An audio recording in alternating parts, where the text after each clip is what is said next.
किसान, अरे ओ किसान, अरे कहाँ बे? ओए राम, आजा भाई, अंदर आजा।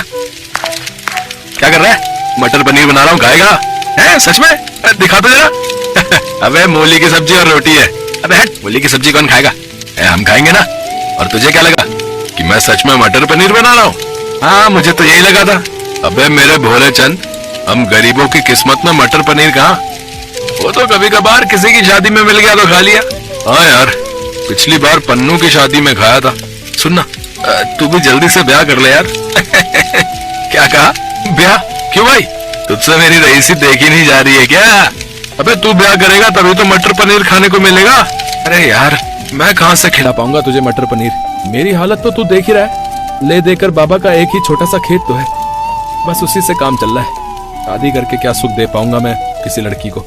ये कहते हुए किशन अपनी टूटी फूटी झोपड़ी की तरफ देखने लगा। कोई नहीं भाई, तो देखना, कभी तो अपने भी दिन फिरेंगे। अच्छा, और अमीर बनकर क्या करेगा तू? भाई मटर पनीर की लाइन लगा दूंगा। सुबह मटर पनीर, दोपहर में मटर पनीर, फिर रात में भी मटर पनीर। और अगर रात में नींद खुल गई ना गलती से, तो फिर से मटर पनीर। अबे बस कर, पूरी दुनिया की मटर और पनीर खत्म करके ही मानेगा क्या? नहीं यार, सच्ची में काश ऐसा होता ना कि एक जादू की छड़ी मिल जाती मुझे, कि बस घुमाऊं और मेरी हर मुराद पूरी हो जाती। जरा सोच के देख मेरे भाई, कितना बढ़िया हो जाता फिर तो। राम की बातों पर उसका बचपन का दोस्त किशन बस हंसता रहा। इसके बाद कुछ बोला नहीं। असल में किशन बहुत गरीब था, तो हालत राम की भी अच्छी नहीं थी। दोनों के खेत आसपास ही थे। कई साल पहले उनके पिताजी एक साथ खेती किया करते थे और अब वो दोनों भी ऐसा ही कर रहे थे। फिर उसी दिन दोपहर में जब दोनों दोस्त अपने अपने खेत समतल कर रहे थे। सुन किशन, अब की बार क्या बोएगा तू? गेहूं बोऊंगा भाई, गेहूं ही सही है। साथ में कुछ हो ना हो, रोटी बनाओ और प्याज नमक के साथ खा लो। क्या हुआ, हंस क्यों रहा है? मैं सोच रहा हूँ मटर पनीर बो देता हूँ। सही है। सुन, जब उग जाए तो मुझे भी बुला लेना, मैं भी खाने आ जाऊंगा। किशन भले ही पैसों से गरीब था, लेकिन था एकदम जिंदा दिल।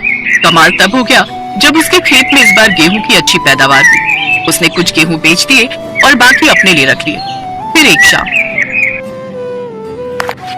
ओए कहाँ जा रहा है यार? बहुत दिन हो गए, नाना जी को नहीं देखा, तो बस उनसे मिलने जा रहा हूँ। अच्छा, कब लौटेगा फिर? 2-3 दिनों में आ जाऊंगा। इस बार थोड़ा रुक कर ही आऊंगा। किशन का ननिहाल उसके गांव से ज्यादा दूर नहीं था। 2 गांव छोड़कर ही उसके नाना और नानी का गांव था, जिसका नाम था चंबलपुर। अपने नाती को देखकर उसके नाना और नानी बहुत खुश हुए। और फिर, नानी, गांव की हालत में तो कोई सुधार नहीं दिख रहा। कैसा दिखेगा बेटा? ना करने को कोई काम धंधा है और ना ही यहाँ की जमीन इतनी उपजाऊ है। हमारी तो जिंदगी जैसे तैसे कट गई। पता नहीं इन बेचारों का क्या होगा। हर घर में माँ बाप अपना पेट काट कर अपने बच्चों को खिला रहे हैं, और वो भी बच्चों को पूरा नहीं पड़ता। बड़ी गरीबी है बेटा, ईश्वर कृपा करे। चंबलपुर की हालत वाकई बहुत दयनीय थी। हर घर में गरीबी थी। लोग खाने के लिए कड़ी मेहनत करते थे, फिर भी उन्हें पर्याप्त खाना नहीं मिल पाता था। कुछ ऐसी ही तस्वीर किशन के गांव आनंदपुर की भी थी। पर ना तो किशन अपने गांव की हालत सुधार सकता था और ना ही चंबलपुर के लिए कुछ कर सकता था। 2 दिनों तक नाना नानी के पास रहने के बाद वो अपने गांव आनंदपुर आ गया। रात में उसने अपने लिए दाल रोटी बनाई और जैसे वो खाना खाने वाला था, तभी उसे बाहर से किसी की आवाज आई। कोई है क्या? प्रणाम बाबा। खुश रहो बच्चा, मैं कई दिनों से भूखा हूँ। पेट में अन्न का दाना भी नहीं गया।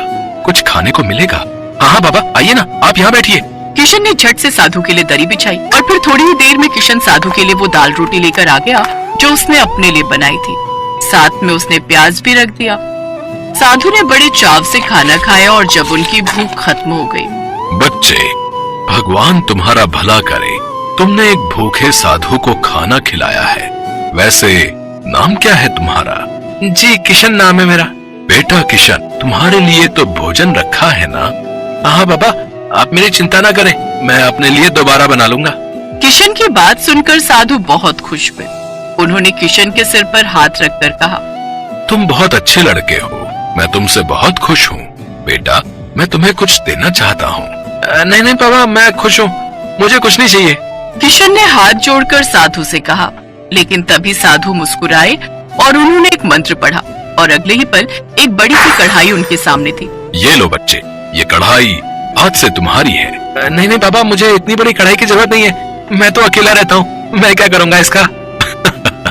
बच्चा, ये कोई ऐसी वैसी कढ़ाई नहीं है, मेरा मंत्र प्रसाद है। इसमें तुम सिर्फ पानी डाल देना और फिर जो चाहोगे वो पकवान इसमें बनकर तैयार हो जाएगा।